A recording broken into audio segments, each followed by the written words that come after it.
Welcome and thank you for joining me today as we learn how to upload data to ArcGIS Online in order to visualize it in a map.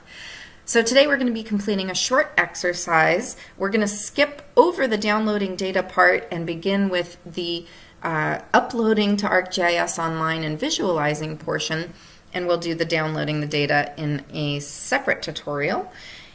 So let's begin by downloading the data set. You can right click and open the link in a new tab, and that will take you to a CSV file which we are going to download from Google Drive. Now you'll notice this CSV file contains two columns. One is called Name, and it contains the names of all 58 California counties. The second column is under 18%, and that's percent of the county population that is under the age of 18.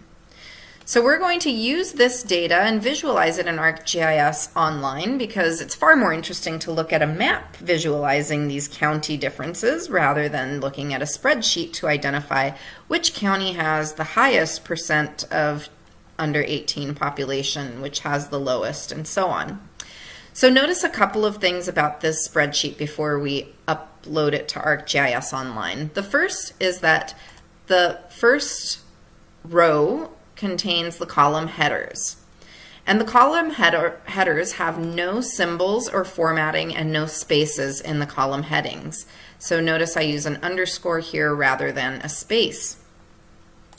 The second thing is that the second row immediately begins with data. So those are the two criteria that you will want to make sure you pay attention to when you are trying to clean your data set in order to upload it to ArcGIS Online. Your spreadsheet should have a geographic identifier. In our case, that's the name of the California county. The table should be in CSV format.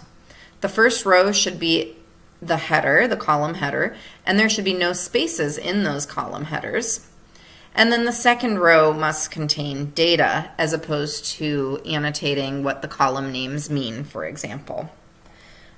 Okay, so our table meets these requirements because I've already cleaned it after downloading it from the US Census Bureau. And so we're going to save this data set, close out of the CSV file, and now we're going to open up ArcGIS Online. So you can navigate to arcgis.com.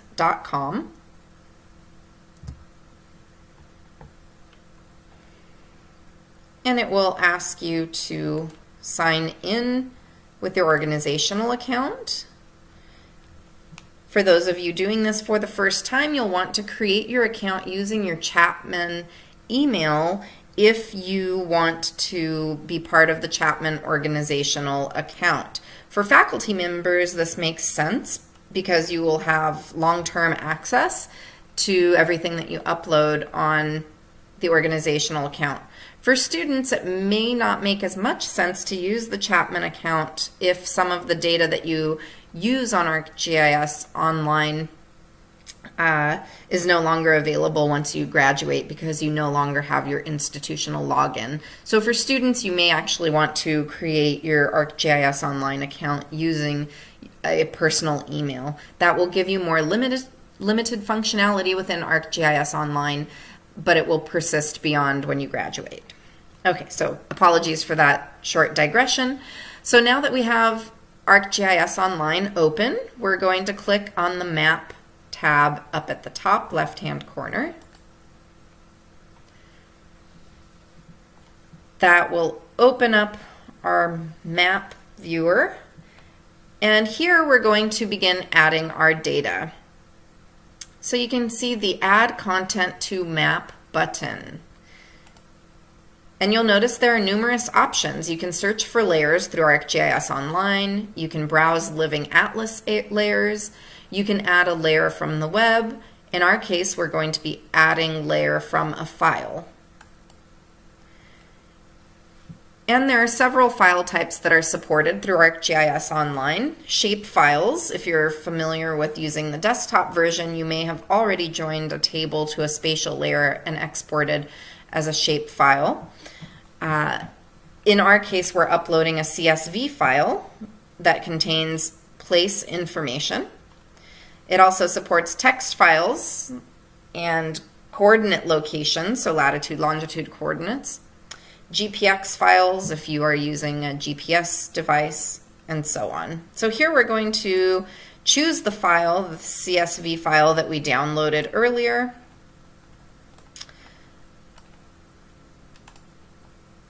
Notice I know my file naming convention here. This is maintaining the file naming convention from the Census Bureau, the data.census.gov download, and it means American Community Survey 5-year estimates 2017 data, table number S0101. And it's good practice to have a file naming convention that you use consistently. This allows me to know what data set, table number, and all of the details of the data set that I'm using are. So once you've selected your file, click Import Layer. And it's asking us, how does it identify where to locate the features? Are there coordinates in the data set? Are they places? Or are we just trying to add the table without visualizing? So in our case, there are places within the United States. You select if they're outside of the United States. And here it's asking us, what are these two fields? Are these going to be used to find locations? In our case, it is the name field that tells us which county it is. So we're telling the program to use the name field to identify counties. And the default is for the newly added data to show as unique symbols. So this is not super meaningful, just dots at the center points of each of the California counties, some of them symbolized in different colors. So what we want to visualize is the percentage of the population that's under age 18. So let's change the attribute to show to be under 18.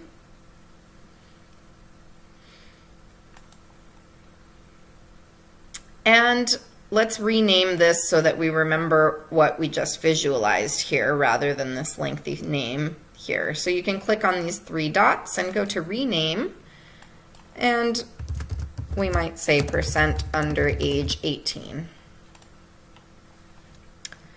Okay, so we've successfully uploaded our spreadsheet of county level data for California.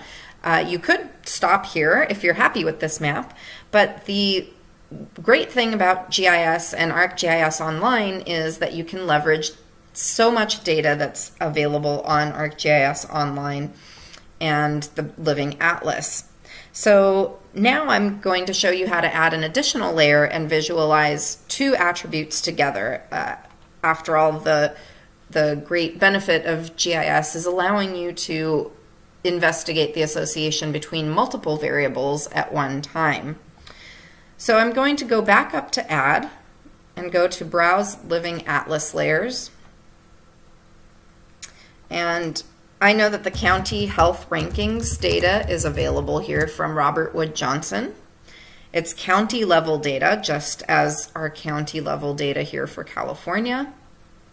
And it contains information on a number of physical and mental health outcomes, environmental health, education, and some demographic variables, health access, and more. So I'm going to add this data set to the map. And you'll notice that the new layer is added on top of our previous one. So we're actually going to want to move our percent under age 18 so that it is on top of the county health rankings. And also the county health rankings defaults to showing location only. So we have a map that just shows the outlines of the counties and actually for the entirety of the United States. So we're focusing on California only, so we'll deal with that in just a moment so that we can show only our study area. And let's visualize a variable that we're interested in. I noticed that there is data on the percentage of each county that has limited food access, or limited access to healthy food, excuse me. So let's see if we can find that variable here and visualize it. Limited access to healthy foods, it should be percent limited access to healthy foods. Okay, so here's the variable we're looking for, percent limited access to healthy foods. And it defaults to a choropleth map showing darker shading for counties that have a greater percent of the population with limited access to healthy foods. And we might be concerned that counties that have high percentages of youth population may have high percentages of the population that have limited access to healthy foods, which of course has population health implications. And so we might investigate the association between these two variables. So the other thing I want to do here is just focus on our study area. So the last thing I'm going to do is filter the county health rankings data so that it shows only California counties. So I can do that by filtering to display features in the layer that match the following expression. And the expression will be the state field, the field that contains the state name, and is, I'll get the unique values, California. So I'm telling the program, filter to display only features where the state name is California.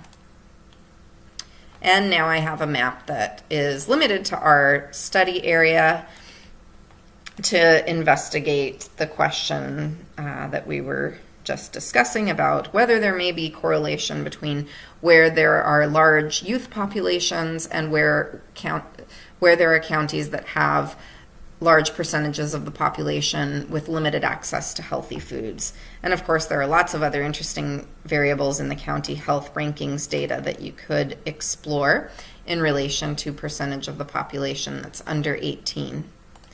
Okay, so we've successfully uploaded a CSV file to visualize it in ArcGIS.com.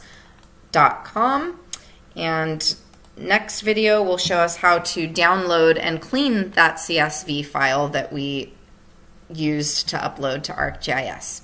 Thank you for joining.